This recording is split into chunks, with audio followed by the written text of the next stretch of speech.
तेषामहं समुद्धरता मृत्यू संसार सागरात भवामी न चिरात पार्थ मय्या विषित चेतसा. 12वा अध्याय त्यातला हा 7 नंबरचा श्लोक आहे. भगवान काय म्हणतात की मला सर्वस्वानं जो शरण आलेला आहे, माझीच भक्ती जो करतो, त्याच्या आधीचा जो श्लोक आहे त्यात तसंच म्हणलेलं आहे की पूर्ण अर्थानं जो अनन्य साधारण मला शरण आलेला आहे असा जो भक्त आहे, त्या भक्ताला मी ह्या संसार सागरातून, हा मृत्यूचा संसार सागर आहे कारण ह्याला म्हणलेलंच आहे मृत्यूलोक, ह्या मृत्यूलोकाच्या ह्या संसार सागर जो आहे तो संसार सागर अगदी जलद गतीनं, शीघ्र गतीनं मी त्याला त्यातून पार करतो. पण अट्ट काय आहे, मय्या विषित चेतसा, त्यानं पूर्णपणे माझ्यावरच अवलंबून राहिलं पाहिजे. नाहीतर मग अनेक देवतांची पूजा करणारी असतात, अशा बाबतीत हा लागू पडत नाही. तेषामहं समुद्धरता, माझीच जो भक्ती करणार आहे. मृत्यू संसार सागर असं का म्हणलंय? आपण सागरात बघितलं तर पाणीच पाणी सगळीकडे असते, तसं ह्या आपला जो हा संसार आहे, मृत्यूलोक आहे, ह्या मृत्यूलोकामध्ये दिसणारी प्रत्येक गोष्ट आहे ती उपजेते नाशी, जे दिसते त्याचा नाश आहे. आणि मग ह्या सर्वांना भय आहे ते भवरोगाचं भय आहे. आणि हा भवरोगाचं भय म्हणजेच ह्या मृत्यूचं भय आहे, त्यातनं मी त्याला पार करतो. तर हा जो 12वा अध्याय हा 12वा अध्याय भक्तिप्रधान 12वा अध्याय, आणि ह्याला जोड अध्याय म्हणलं तरी चालते. उपासनाकांड आणि ज्ञानकांड ह्याला जोडणारा हा अध्याय आहे. साधारण चरित्रकार किंवा शास्त्रकार ह्या ज्ञानेश्वरीचे 3 भाग करतात. पहिले 6 अध्याय कर्मकांड, दुसरे 6 अध्याय उपासनाकांड आणि तिसरे 6 अध्याय ज्ञानकांड. पण माऊलीने याचं वेगळ्या पद्धतीनं वर्गीकरण केलेलं आहे. कसं की पहिला शास्त्र प्रवृत्ती प्रस्ताव अध्याय, म्हणजे शास्त्र प्रवृत्त का झालं, ही गीता भगवद्गीता सांगायला का लागली? आपल्या सगळ्यांना माहिती आहे की अर्जुनानं धनुष्य टाकून दिलं, मी युद्ध करणार नाही, आणि इथून गीतेला सुरुवात झालं.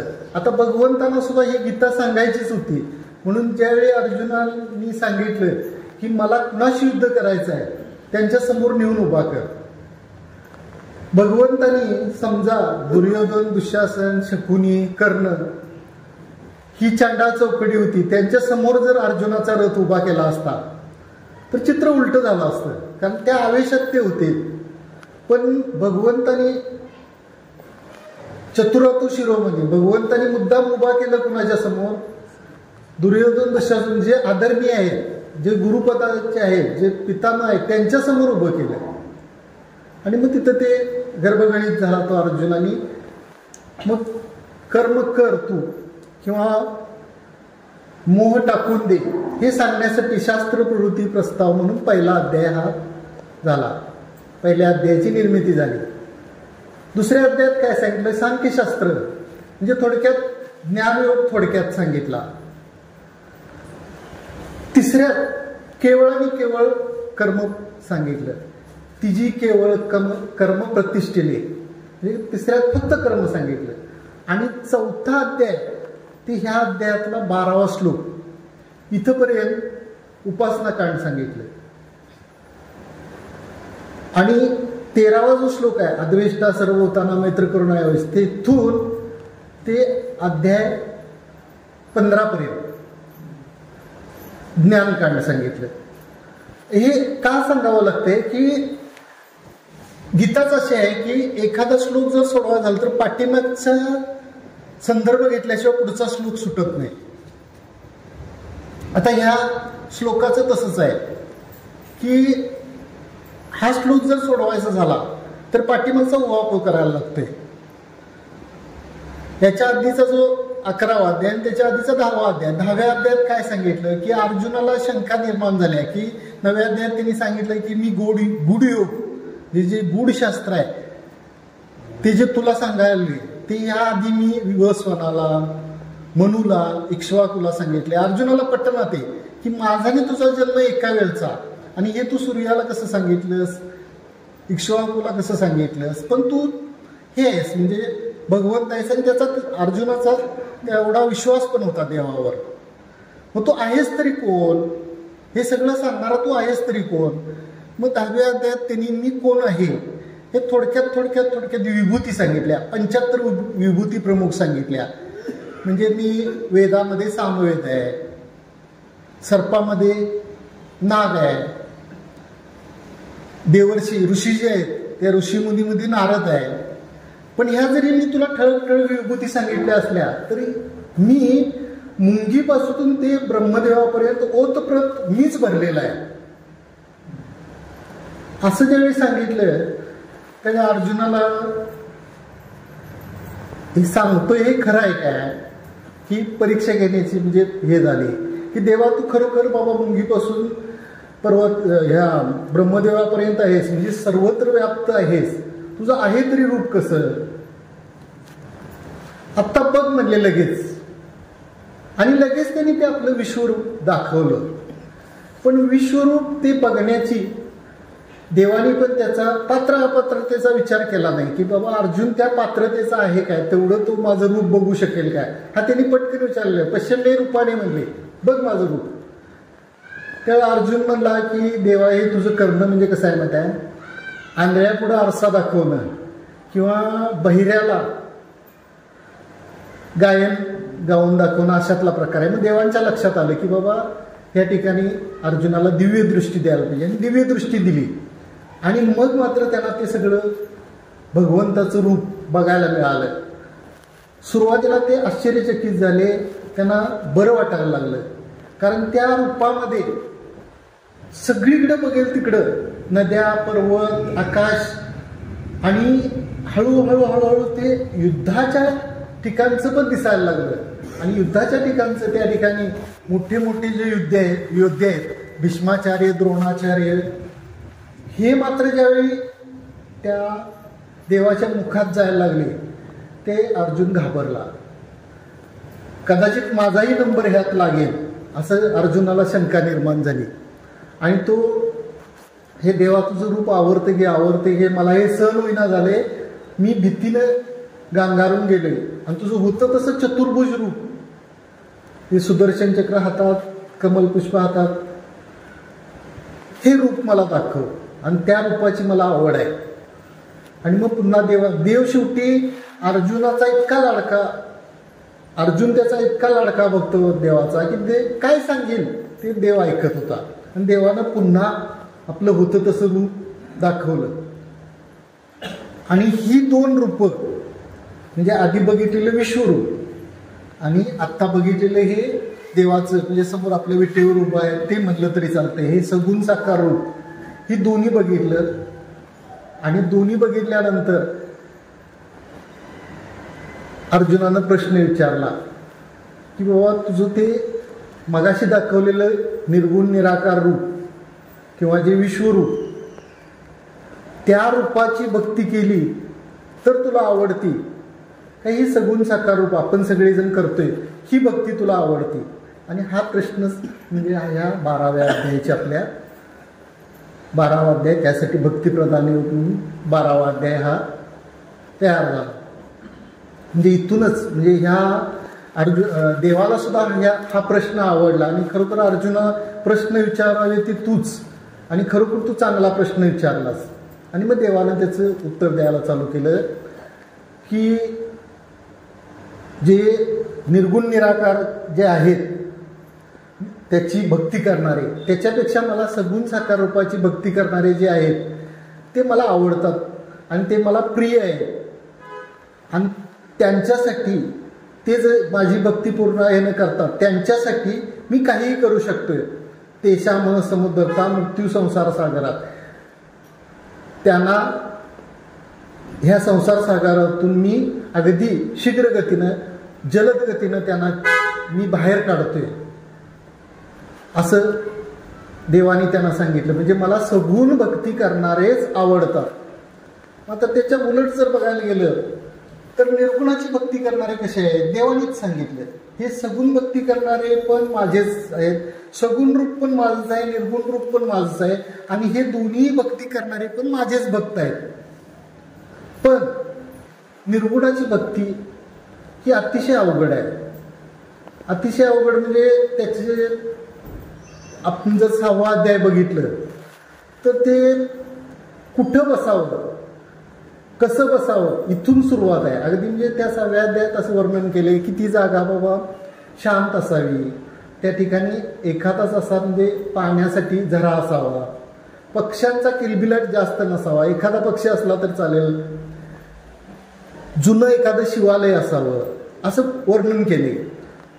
आपण ज्या जागेवर बसतो ते फार उंच असू नये, फार सखल असू नये. त्या काळात व्याघ्रजीन किंवा मृगजीन, आता आपल्याला ते शक्य नाही, आपण आता घोंगड्यावर बसायला लागते, कारण मुळात ते आपल्याला वापरणंच बंदी आहे. म्हणजे वाघाची शिकार किंवा हे आपल्या हरणाची वगैरे शिकार, त्यामुळे आपण मुळात हे त्या योग्यांच्यासाठी आहे. तर त्यांनी कसं बसावं, उंच असू नये, सकल असू नये, इथून सुरुवात.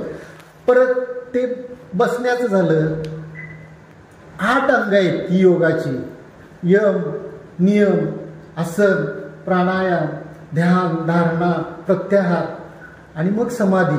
आता हे नावच ऐकून आपल्याला घाम फुटतोय. त्यातले यमच आहेत ते यम 5 आहेत. आपण शाळेत असताना ऐकले अहिंसा, सत्य असते, ब्रह्मचर्य, परिग्रह. तर त्यातलं सत्य, हे सत्य जरी निदान आपण पाळायचं म्हणलं, सत्यचा अर्थ काय की खरे बोलणे असा पण अर्थ घेते. पण इथे व्यापक अर्थानं असा आहे की सत्य म्हणजे एक देवच एक सत्य आहे. सत्य तू, सत्य तू, सत्य तू विठ्ठला, कागा हा दावीला जगदापास. म्हणजे सत्य एक देवच आहे. बरं, त्यातलं आपण जरी खरं बोलायचं असं जर ठरवलं, आयुष्यभर आपण खरं बोलायचं, एक तेवढंच करायचं. मला तरी काही शक्य होणार नाही, तुम्हाला होत असेल तर काही अडचण नाही, पण तेवढं सुद्धा आपण पाळू शकत नाही. आणि त्यात त्या योगाचं त्यांनी सांगितले की योगाच्या एका अंगाचा अभ्यास करण्यासाठी 12-12 वर्ष घालवावी लागतात.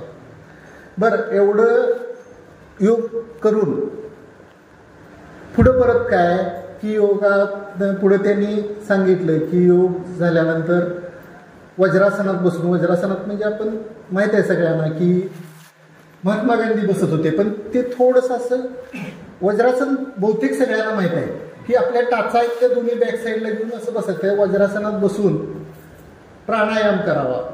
प्राणायाम म्हणजे काय तर आपल्या शरीरामध्ये, मी फक्त माहिती असेल म्हणून सांगतोय, कारण ते किती आपण करत असलेलं जी भक्ती आहे ती किती सोपी आहे आणि ही किती अवघड आहे ह्यासाठी मी सांगायला लागले. तर त्या वज्रासनात बसावं. आता आपल्या शरीरामध्ये 3.5 हाताचं जे शरीर आहे त्या शरीरामध्ये एकूण 24 नाड्या आहेत प्रमुख. त्यातल्या ज्या 10 नाड्या आहेत त्या प्राणवाहक आहेत. त्याला इडा, सुषुम्ना आणि पिंगला. इडा, सुषुम्ना, पिंगला अशा 3 आहेत. तर ते प्राणायाम करायचं म्हणजे काय की डाव्या नाकपुडीने श्वास आत घ्यायचा, त्याला म्हणायचं पूरक. त्यानंतर तो श्वास तटवून ठेवायचा छातीमध्ये, त्याला पूरक म्हणतात. आणि पुन्हा तो श्वास उजव्या नाकपुडीनं सोडून द्यायचा, त्याला रेचक म्हणायचं. असं एक झाल्यानंतर एक प्राणायाम होतो.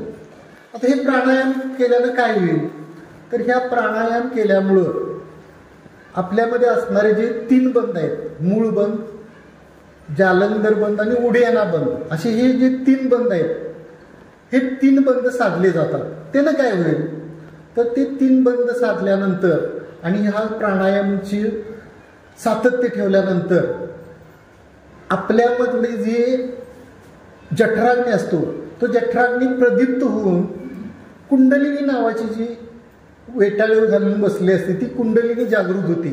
आणि ती कुंडलिनी जागृत होऊन सुषुम्नेच्या तोंडाला जे असते ते तोंड उघडून बाहेर येते आणि आपला जो प्राण आहे तो प्राण पाठीमागचा जो मेरुदंड आहे त्या मेरुदंडातून ब्रह्मरंध्रातून वर शिवाशी ऐक्य पावते. आणि मग ते शिवाशी ऐक्य झाल्यानंतर एक समाधी होती. आता हे सांगताना मला घाम फुटलाय. हे करणं अतिशय अवघड आहे. मग हे करणं म्हणजे काय की आणि बरं हे करता येणं तर शक्य नाहीच, तो भाग वेगळाच. मग हे करत असताना त्यात काही चुका झाल्या तर त्या चुकांची जबाबदारी देव आपल्यावर घेत नाही. त्याला एक आपलं व्यवहारातलं उदाहरण आहे की माकडीने ह्या झाडावरनं त्या झाडावर उड्या मारते.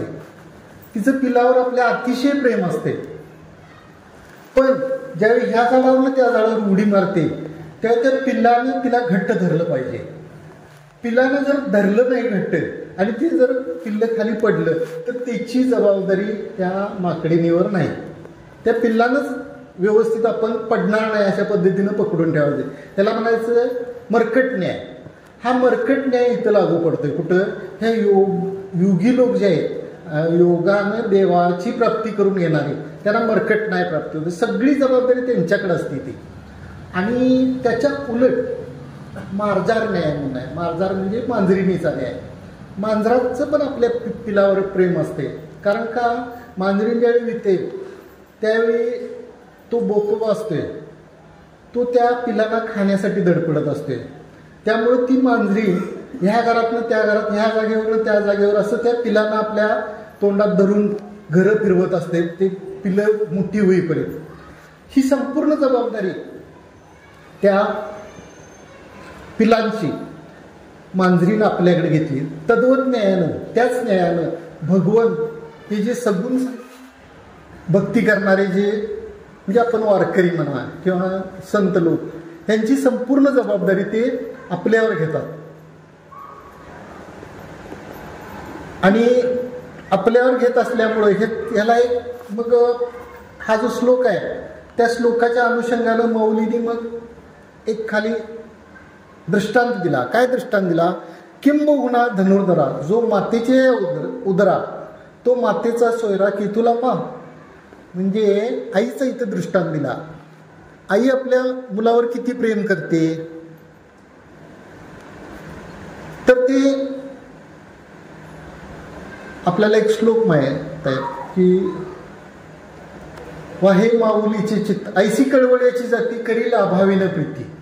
म्हणजे तिच्या मनात कोणते निर्निमिष निर्निमित्त असं म्हणजे तिचं काय त्या मुलाकडनं असं फार अपेक्षा नसतात.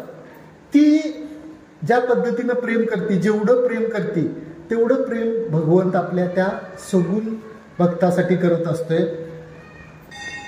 आपल्याला आईचंच इथं उदाहरण का दिलं तर आपण शास्त्रात सुद्धा सांगितले की मातृदेव भव, पितृदेव भव, गुरुदेव भव किंवा आचार्य देव भव. तर पहिल्यांदा आई हा शब्द घातला, कारण आईचं जेवढं प्रेम आहे तेवढं दुसऱ्या कुठल्याहीच निर्निमिष आणि त्या पाठीमाग कुठलाही त्या पाठीमाग स्वार्थ नसतो. आपल्याला सगळ्यांना माहित आहे, पुंडलिकरायांचं चरित्र माहित आहे की पुंडलिकरायांच्यासाठीच देव विटेवर उभा राहिला. आपल्याला थोडक्यात अगदी फास्टमध्ये कथा सांगतो की पुंडलिकराय सुरुवातीला आपल्या आई वडिलांची म्हणावी तशी सेवा नाही, त्यांना असं दूर लोटत होते आणि सगळं प्रेम त्यांचं पत्नीवर होतं. पण ज्यावेळी ते तीर्थासाठी त्यांना घेऊन पंढरपूरकडे यायला निघाले त्यावेळेचा काळ चालत किंवा घोड्यावरून, पण पुंडलिकराय चालतच निघाले. तिथं असं वर्णन केलंय की पुंडलिकराय की नाही आपल्या बायकोला त्रास होऊ नये म्हणून तिला खांद्यावर घेत होते. आणि आपण त्या फोटोमध्ये चित्र सुद्धा बघितलं असेल की आई वडिलांच्या गळ्याला दोर लावलाय, त्याला जनावरांना ओढत नेतात तसं ओढत नेतं. पण ते एके ठिकाणी आले आणि एक आश्रम होता, त्या आश्रमाच्या बाहेर त्यांनी वस्ती केली. पण ते नवीन जागा असल्यामुळे त्यांना तिथं झोप पडली नाही आणि रात्रभर ते जागेच होते पुंडलिकराय.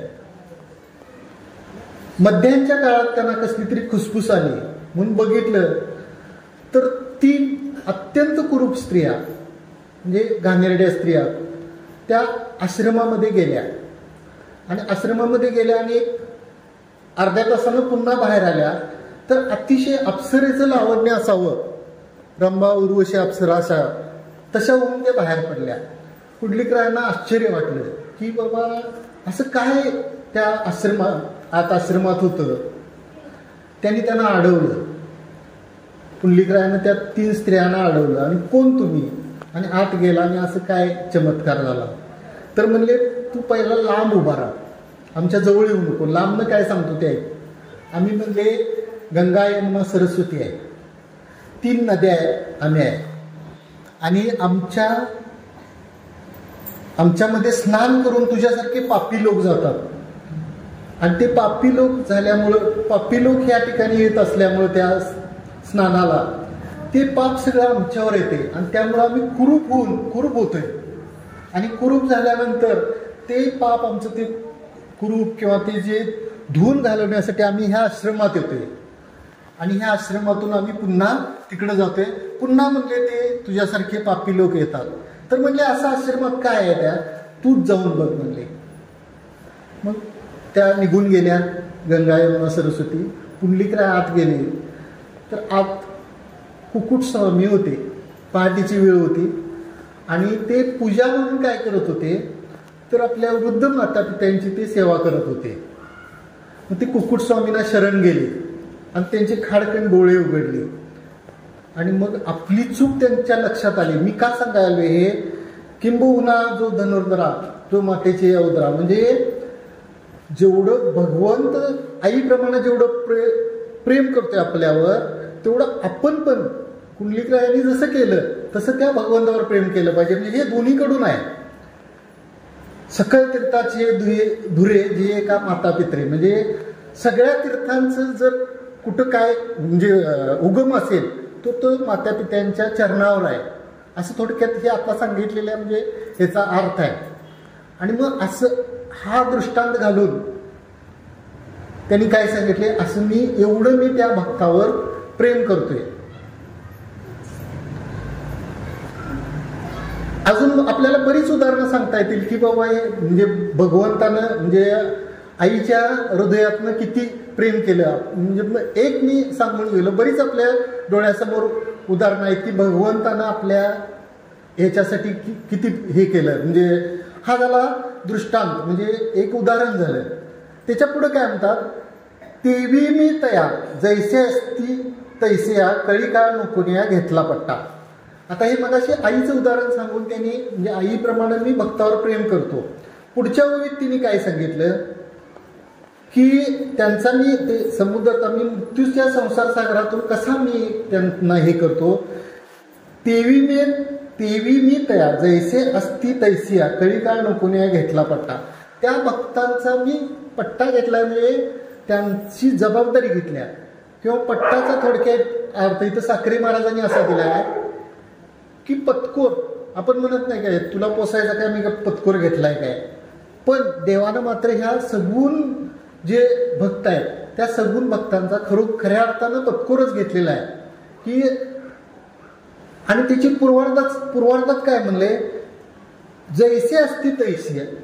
जैसे असती तैसिया याचा अर्थ काय, जसे असतील तसे,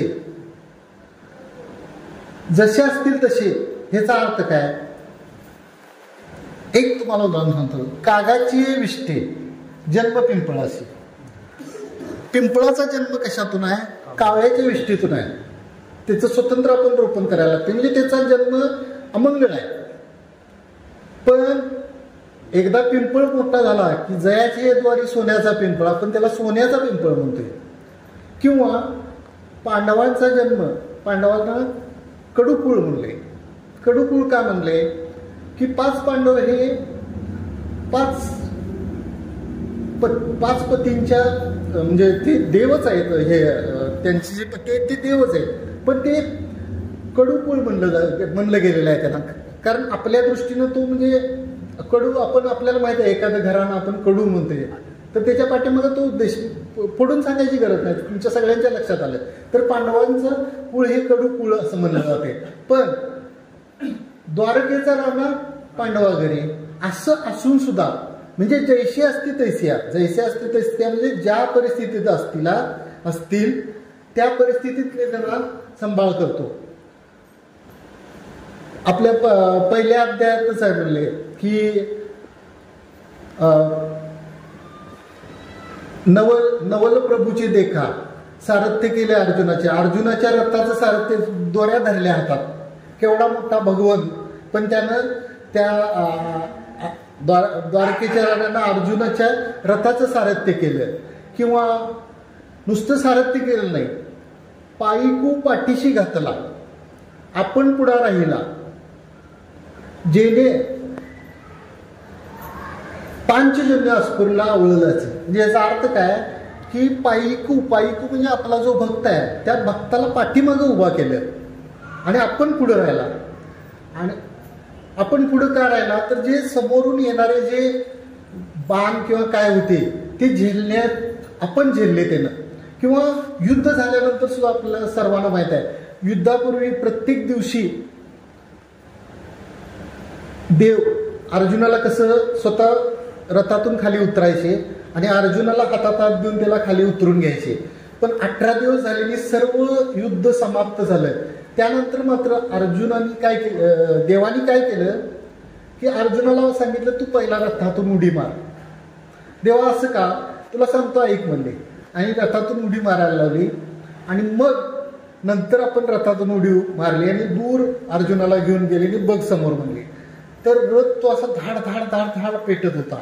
याचा अर्थ काय की त्या संपूर्ण जी संहारक शस्त्र होती त्या शस्त्रांचं अर्जुनानं देवाने 18 दिवस तिथं रक्षण करून म्हणजे हे करून ठेवलं होतं. येणारी शस्त्र पेलून धरली होती आणि युद्ध झाल्यानंतर अलगदपणे अर्जुनाला त्यातून बाहेर काढलं. म्हणजे एवढं त्या अर्जुनाचं किंवा भक्ताचं तो रक्षण करतोय. किंवा आपल्याला हे सुद्धा माहित आहे की तो एकदा कर्णानं जो बाण सोडला तो बाण इतका हे होता की आता तो म्हणजे अर्जुनाच्या मर्मभेदावरच पडणार होता. तर त्यावेळी त्या रथ आपल्या ताकदीनं देवाने 2 इंच खाली घेतला आणि वरून बाण जाऊ दिला.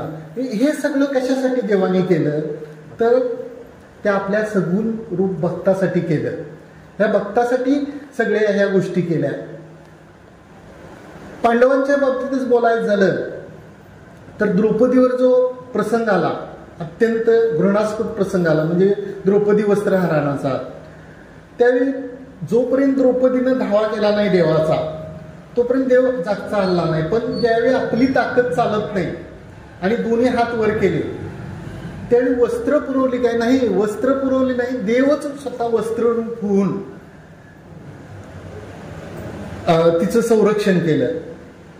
किंवा आपण ह्या 9व्या अध्यायात पण एक उभी आली आहे की एक वेळ देव स्वर्गात दिसणार, एक वेळ देव ह्या जे सूर्यकिरण आहेत त्या सूर्यकिरणात दिसणार नाही, एक वेळ योग्याच्या ध्यानात दिसणार नाही.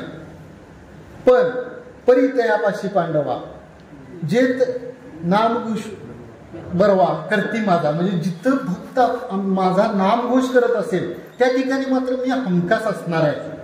म्हणजे असा हा देव ह्या सगुण भक्तीलाच भजणार आहे. थोडक्यात ह्या ह्याचा म्हणजे आपल्या श्लोकाचा भावार्थ काय की तुम्ही निर्गुणाकडे जाऊ नका, काही गरज नाही, सगुण भक्तीमध्येच जे तुम्हाला पाहिजे ते मिळणार आहे.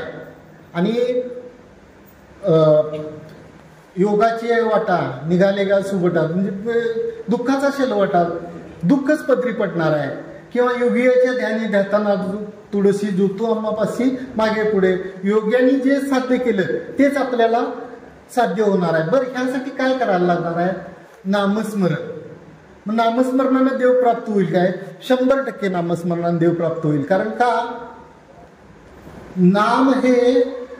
नाम घेत घेत गेलं तर एक वेळ असं होते की त्रिपुटी असते.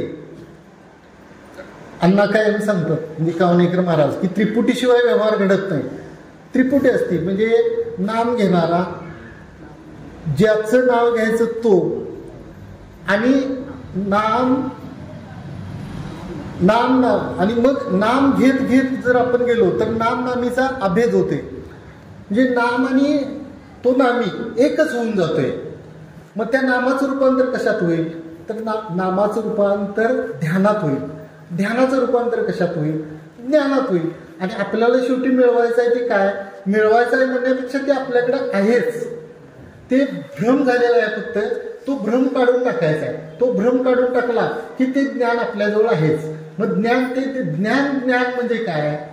की तो जो विटेवर असणारा पांडुरंग आणि मी ह्याच्यामध्ये काहीही भेद नाही. माझा आणि त्याचं रूप एक आहे, तत्वमसी, ते तूच आहेस, दुसरं काही नाही. हा जो भेद आहे, हा भेद नामस्मरण जाईल का? नामस्मरणानं नक्की जाईल. नामाचं रूपांतर ध्यानात होईल, नामाचं रूपांतर ध्यानात होईल, ध्यानाचं रूपांतर ज्ञानात होईल. आणि ज्ञान म्हणजे जे आपल्याला मिळवायचं आहे ते. आता असे काही भक्त आहेत काय? तर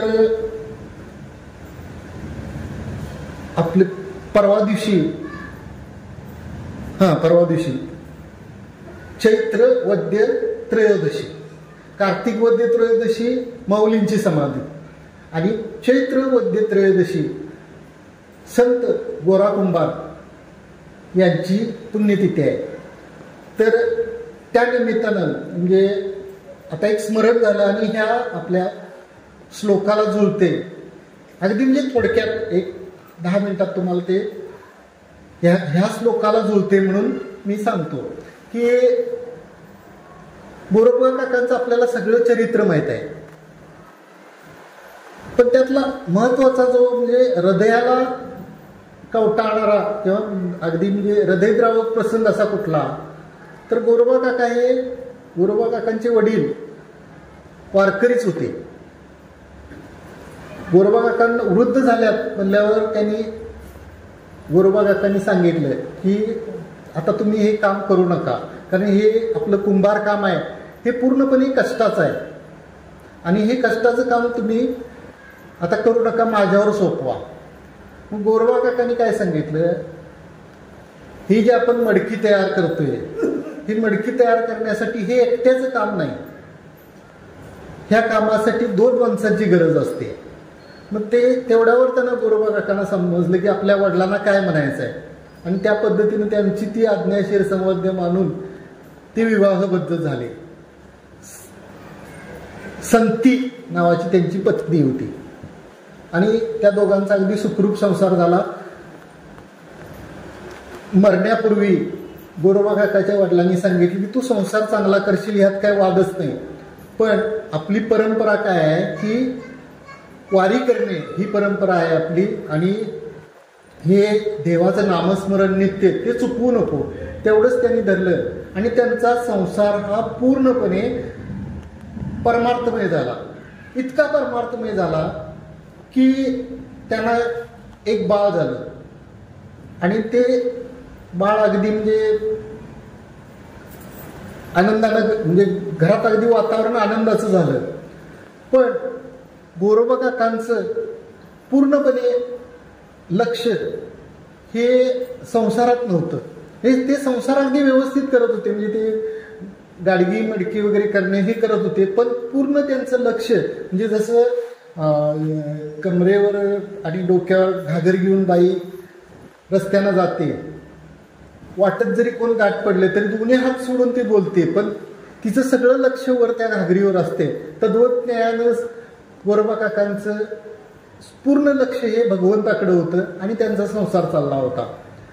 आणि झालं असे एक दिवस घटना की गोरोबा काका चिखल तुडवत होते आणि त्यांची पत्नी संती काकांना म्हणली की बाळ आपलं घरात आहे, खेळायला लागलंय आणि मी पाणी भरून येतो आणि पाणी भरून येईपर्यंत तुम्ही बाळाकडे लक्ष द्या, मला काही वेळ लागणार नाही, लगेच येतो मी. आणि ती निघून गेली. निघून गेल्यानंतर व्हायचा तोच प्रसंग झाला की गोरोबा काका चिखल तुडवता त्या विना आणि टाळ ह्या चिपळीच्या नादात त्यांची ब्रह्मानंदी टाळी लागली. ब्रह्मानंदी टाळी लागली म्हणजे आपल्या भजनात पूर्ण तल्लीन होऊन गेले आणि ते बाळ आपलं वडील आपल्याला वर कडेवर घेतील म्हणून ते रांगत रांगत रांगत त्यांच्या पायाजवळ आलं. त्यांना काहीही त्या स्पर्शाची जाणीव झाली नाही आणि ते बाळ चिखलात तुडवलं गेलं. पूर्ण ते म्हणजे चिखल आणि त्या बाळाचं एकरूप झालं. लाल भडक असा रक्ताचा सडा पसरला. तोपर्यंत ही माता संती आली, तिनं बघितलं इकडे तिकडे आणि टाहो फोडला. तरी त्यांचं लक्ष नाही, ते आपल्या भजनातच दंग. शेवटी ती ओरडून म्हणली की कसलं भजन तुम्ही करता, आणि त्यांना भानावर आणलं. भानावर आणल्यानंतर त्यांना काय आधी समजलं नाही, आणि त्या रागात तिने चिपळी फेकून तिच्या दिशेनं भिरकावली आणि ती तिला डोक्याला लागली. तिला जखम झाली, म्हणजे भळाभळा रक्त व्हायला लागलं. पण ही का ओरडती तरी बघूया.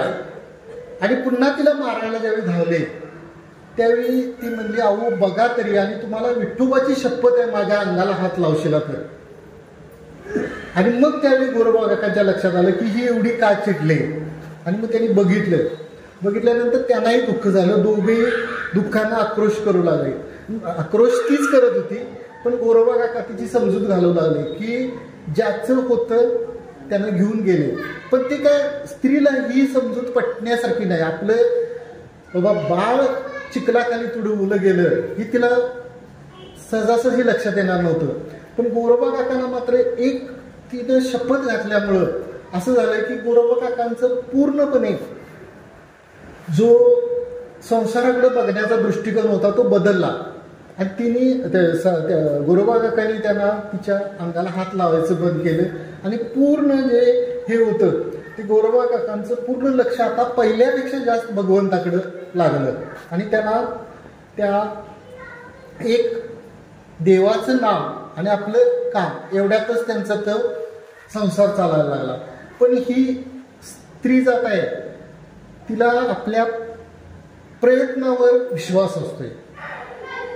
संत असतात, हे संत पुरुष प्रयत्नाला महत्व देत नाहीत, कारण संसारामध्ये पुरुष प्रयत्न हा चालतच नाही. कारण संसार हा पूर्ण प्रारब्धावर असतो. प्रयत्न जे करायचे असतात ते परमार्थात करायचे असतात. संसार हा होत असतोय आणि परमार्थ हा करावा लागतोय. पण त्या स्त्री जातीच्या कसं लक्षात येणार, नाही लक्षात आलं. बराच कालावधी गेला आणि म्हणले असं जर असंच चालत राहिलं तर आपलं संसार हा फुलणार नाही, घर फुलणार नाही. आणि ती न सांगता एकदा आपल्या वडिलांच्या घरी निघून गेली आणि वडिलांना हा सगळा इत्यंभूत वृत्त सांगितलं आणि म्हणले असं असं झालंय. मग वडील म्हणले आता ह्यावर काय उपाय, तर म्हणले आहे माझ्याकडे एक उपाय आहे, तुम्हाला बघा पटतोय काय ते तर सांग. तर म्हणले आपली माझी जी लाडकी बहीण आहे सामी, त्या सामीचा पण हिच्याबरोबर विवाह करून द्या, म्हणजे निदान तिच्याबरोबर तर ते रम्मान होतील. कारण मी विठोबाची शपथ घातल्यामुळे ते माझ्या अंगाला स्पर्श करत नाही. वडिलांना ते पटलं. आणि गोरोबा काका हे सालस वृत्तीचे असल्यामुळं त्याबद्दल त्यांना काहीही दुमत राहिलं नाही. आणि त्यांना पटलं, ते विवाह घडवून आणला. लोकांनी बरेच नावं ठेवली. लोक नावं ठेवण्यासाठीच असतात की हा स्वतःला संत म्हणून येते, पहिल्या बाळाला मारून टाकलं, आता पुन्हा मिवनीशी विवाह केला, आता हे मिवनीबरोबर संसार करणार, असं सगळे बरेच लोक बोलायला लागले. पण गोरोबा काकांच्यावर याच्यावर काहीही परिणाम झाला नाही. आणि एक 4-5 दिवस निघून गेले आणि मग वडील म्हणले आता मी गावाला जातो, फक्त जावई बापू तुम्ही एक काम करा, माझ्या संतीला जसं आतापर्यंत तुम्ही सुख दिलं, तिला जसं तुम्ही सांभाळलं आणि तिच्याशी जसं वर्तन केलं तसंच माझ्या ह्या धाकट्या मुलगीशीही वर्तन करा, तुम्हाला विठोबाची शपथ घालून सांगतो. पुन्हा गोरोबा काका अडकले. त्यात गोरोबा काका अडकले म्हणण्यापेक्षा गोरोबा काकांना ह्या गोष्टीचा आनंद झाला. ते म्हणले देवानीच मला का नाही ह्या संसारातून पुन्हा बाजूला केलं.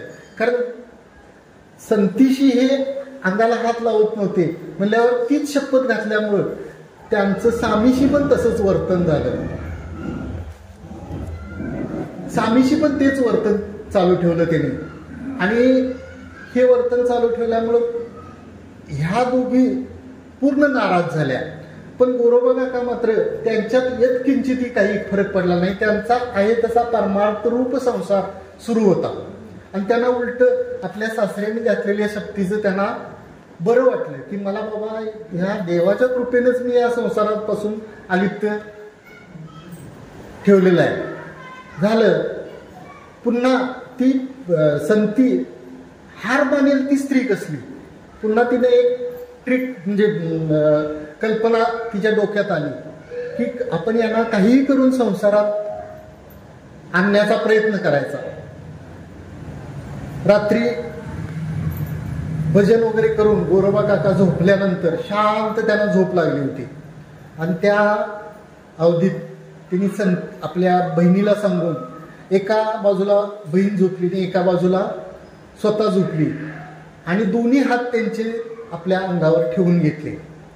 गोरोबा काकांना पहाटे पहाटे चाहूल लागली कसली तरी, आपल्या अंगावर काहीतरी जड जड लागते आणि त्यांचं दिवस रात्र एकच चिंतन, विठोबाचं चिंतन असल्यामुळं त्यांना वाटलं अरे रे बहुतेक रुक्मिणी माता आणि विठ्ठल हे दोन्ही माझ्या साईडला येऊन बसलेत किंवा झोपलेत असं त्यांना वाटलं. पण सावध झाल्यानंतर त्यांच्या लक्षात आलं की घात झाला. आपल्या ह्या दोन्ही पत्न्यांनी म्हणण्यापेक्षा दैवानं आपला घात केला. ते कुणावरही दोष देत नव्हते आणि त्यांना पश्चाताप झाला आणि त्या पश्चातापानं त्यांनी आपले दोन्ही हात धारदार शस्त्रावर आपटून दोन्ही हात तोडून घेतले. झालं, त्या तोडून घेतलेल्या हाताच्या वेदना होण्याऐवजी त्यांच्या मनाला एक आनंद काय झाला की मी विठोबाचे आण तोडल्यामुळं जे पश्चाताप किंवा प्रायश्चित्त होतं ते प्रायश्चित्त देवानं माझ्याकडनं घडवून घेतलं. झालं, त्यांच्या जखमा वगैरे बऱ्या झाला. आपल्याला माहित आहे कथा की त्यांच्या घरी नोकर म्हणून विठ्ठल रुक्मिणी आले आणि गाढव म्हणजे गाढवाचं रूप, गरुडाला गाढवाचं रूप घ्यायला लावलं. रुक्मिणीनं एका कुंभारणीचं रूप घेतलं आणि प्रत्यक्ष पांडुरंगानं कुंभाराचं रूप घेतलं आणि असं ते लवाजमा यांच्या घरी आला. आम्हाला फक्त 2 वेळ जेवायला द्या आणि ह्यांचा संसार फुलला. शेवटी देव यांचा संसार करत असल्यामुळे फुलला. पूर्वीपेक्षा गाडगी मडकी जोरानं विक्री व्हायला लागली. अगदी म्हणजे यांचं संसार फुलून गेला. पण देवाच्याही मनात आणि ह्या पत्न्यांच्या 2 पत्न्यांच्याही मनात देवालाही वैषम्य वाटत होतं की आपल्या लाडक्या भक्ताचा असा संसार असू नये. कारण 2 हात तोटके पत्न्यांशी हा म्हणजे स्पर्श करत नाही त्यांना. झालं, तो दिवस जो सगळ्यांच्या आवडीचा दिवस भक्ताच्या तो दिवस उजाडला. उद्या आषाढी वारी होती. त्यांचं गाव जे होतं तेरडोकी, ते गाव अगदी म्हणजे ह्याच्या बरोबर आहे ना, तेरडोकी. गोरोबा काकांचं गाव 20-25 कोसावर होतं आणि आता हळूहळू ह्या गोरोबा काकांच्या वागण्यात बदल होत नाही म्हणल्यावर त्यांचं आहे तसं वागणं त्या पत्नीला वारंवार असं वाटायला लागलं की ह्या सगळा घटनाक्रम ती आठवायला लागली. ह्यात नेमकी चूक कुणाची? काकांची तर चूक अजिबात नाही, महाराजांची चूक काही नाही. कारण महाराज ही कायम त्या पांडुरंगाच्या भजनात तल्लीन होते. माझीच चूक आहे, मी महाराज असे असून सुद्धा महाराजांना मी हे काम सांगायला नको होतं की बाळाला तुम्ही सांभाळा म्हणजे. माझीच चूक आहे. त्यामुळे ती पण हळूहळू महाराजांच्या सारखी धीर गंभीर होत गेली.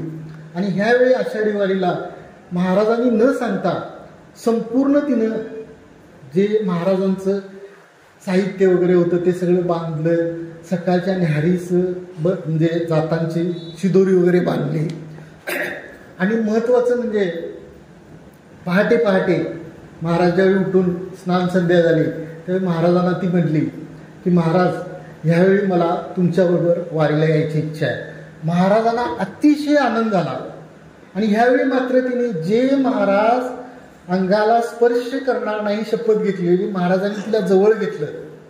थोटके हात आपल्या तिच्या पाठीवरून फिरवले आणि म्हणले आजपर्यंत मला वाटत होतं की मी सगळ्या जगाची मडकी म्हणजे कच्ची मडकी भाजून त्यांना देते आणि घरातलं मडकं माझं कच्चं कसं काय राहिलं. आज खऱ्या अर्थानं मडकं पक्क झालं आणि त्यांचा आनंद गगनात मावेना.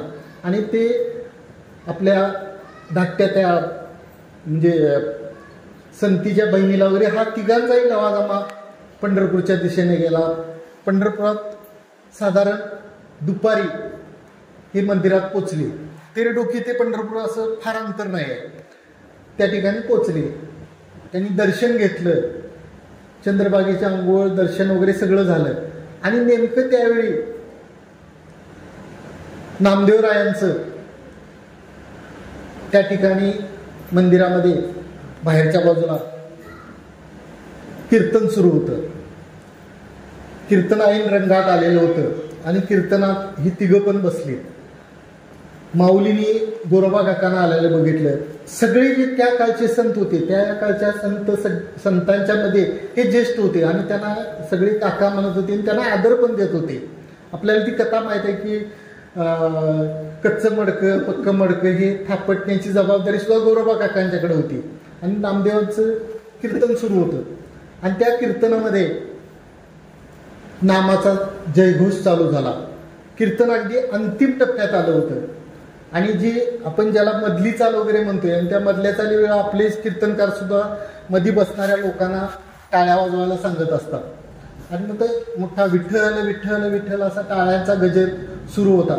सगळेजण टाळ्या वाजवू लागले आणि त्यावेळी गोरोबा काका पण आपल्या थोट्या हातानं टाळ्या वाजवायला लागले. आणि आश्चर्य असं की त्या थोट्या हाताला हळूहळू पंजे फुटू लागले आणि त्यांचे दोन्ही हात आले. आणि दोन्ही हात आल्यानंतर नामदेवराय परत माऊली यांना अतिशय आनंद झाला आणि मोठा जयघोष सुरू झाला.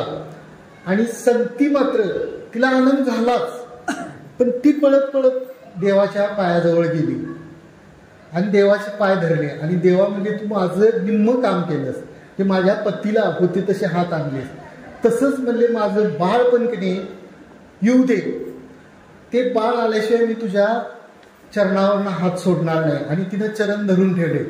आणि काय आश्चर्य की ते दुडू करत बाळ पण त्या तिच्या पायाला येऊन घुटमळायला लागलं. गोरोबा काकांच्या पायाला चिखलात ते घुटमळणारं बाळ गोरोबा काकांना त्याचा स्पर्श जाणवला नाही, पण या ठिकाणी मात्र ते मातृहृदय असल्यामुळं तिला स्पर्श लगेच जाणवला. आणि पटकन तिनं उचलून खांद्यावर घेतलं. देवाने साक्षात्कार करून सगळ्यांच्या समोर सांगितलं की गोरोबा, तू हा संसार सागर, मृत्यू संसार सागर कधीच पार करून गेलेला आहेस आणि तुला आता ह्या संसाराची बाधा नाही. उर्वरित संसार हा तू सर्वसामान्य लोकांच्या सारखा करू शकतोस, कारण संसाराची बाधा तुला नाही. आमचे अण्णा किंवा महाराज कावणेकर महाराज सांगतात की देहीची विदेही भूगुदशा, म्हणजे कसं की जीवनमुक्त अवस्था ज्याला म्हणतात, की ती जिवंत अवस्था तुला भोगण्यासाठी ही जीवन राहिलेलं जे म्हणजे प्रारब्धवशात तुझं काय आयुष्य शिल्लक असेल ते आयुष्य तुला अगदी आनंदानं काढायचं आहे. हा दृष्टांत मी का सांगितला की ह्या आपल्या भगवंत जो आहे त्या भगवंताला जो अनन्य भावाने शरण जातोय पूर्णपणे, म्हणजे निर्गुण भक्तासारखं नाही. आता आपण त्या कुंभमेळ्याला वगैरे बघितले, दाड्या वाढवलेले साधू संत, नख वाढवलेले वगैरे, ह्यासारखं नाही. आपला हा जो वारकरी संप्रदाय आहे, हा वारकरी संप्रदाय आपलं नित्य नेमाचं कर्म आहे. ती कर्म उपासना कशी घडली पाहिजे, तर अण्णा कायम सांगतात की ते कर्म निष्काम कर्म घडलं पाहिजे. निष्काम कर्म म्हणजे काय, की जे आपण काय कर्म सकाळी उठल्यापासून रात्री झोपेपर्यंत करू ते कर्म फलाची अपेक्षा न करता देवाला स्मरून करायचं. असं जर कर्म केलं तर त्या कर्म निषिद्ध कर्म होऊच शकत नाही. आणि मग त्या निष्काम कर्मानं काय होईल की आपल्या चित्तातले मलदोष आहे तो निघून जाईल. मलदोष म्हणजे काय, वाईट कृत्य करण्याची जी वासना आहे ती वासना हळूहळू निघून जाईल. हळूहळू म्हणण्यापेक्षा निघून जाईल आणि ती चित्तातली वासना त्या निष्काम कर्मात निघून जाईल. निष्काम उपासना करायची. निष्काम उपासना करायची म्हणजे काय, आता तुमची ही चाललेली आहे निष्काम उपासनाच आहे की कोणताही मनात अपेक्षा न ठेवता तुम्ही इथं प्रवचन ऐकायला आला किंवा ज्यावेळी आपला सप्ताह चालू असतो त्यावेळी झाडलोट करणे, लोक आलेल्या आपल्या बाहेरच्या लोकांना भोजनासाठी पत्रावळ्या वाढणे वगैरे, म्हणजे कुठलंही काम, अगदी ते काम किंवा देवाचं म्हणजे हे वारी करणे, वारी सुद्धा करत असताना आपण कोणत्याही मनात जर अपेक्षा धरली नाही तर ती निष्काम उपासना होऊ शकते. आणि मग हे निष्काम उपासनेनं काय होईल की चित्ताची जी चंचलता आहे ती चित्ताची चंचलता नाहीशी होईल. त्या चित्ताच्या चंचलतेला आपण विक्षेप म्हणतोय. आणि मग हे मल आणि विक्षेप हे दोन जर निघून गेले तर त्या ठिकाणी भगवंताची मूर्ती ठसायला वेळ लागणार नाही. कारण निर्मळ चित्तातच काम क्रोध केले घर रेते, ते घर रेत केल्याशिवाय त्या भगवंताला येऊन बसायला जागा मिळणार नाही. भगवंत आहेच आत, फक्त कसं ते आपले कौलोकर महाराज कायम सांगतात की घरात कंदील होता, त्या कंदिलाला वर भरपूर काजळी होती आणि तो नातू आला शिकलेला सवरलेला आणि मला आजी तुझा कसला कंदील आहे म्हणले, ह्याला उजेडच नाही भरपूर. आणि बाळा म्हणले तिची अलगदपणे भिंग किंवा ती काच काढ, बनियननं कोरड्या बनियननं राख टाकून पुसून घे आणि लाव.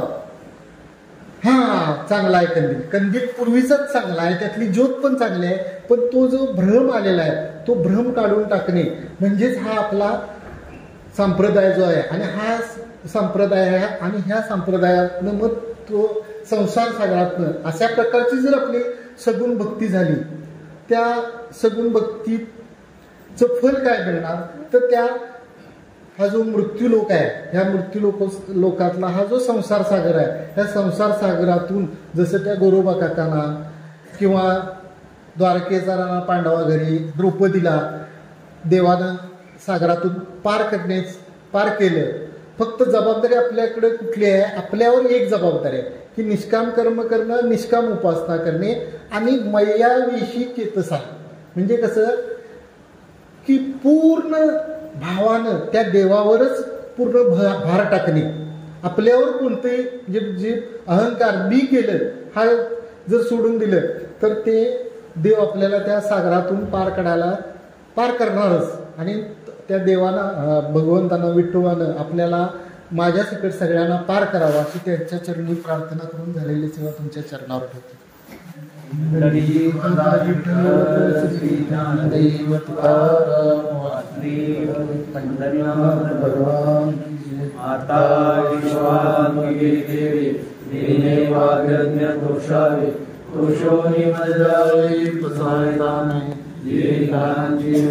सांडू तया सत्कर्मी वती वाढू परस्पर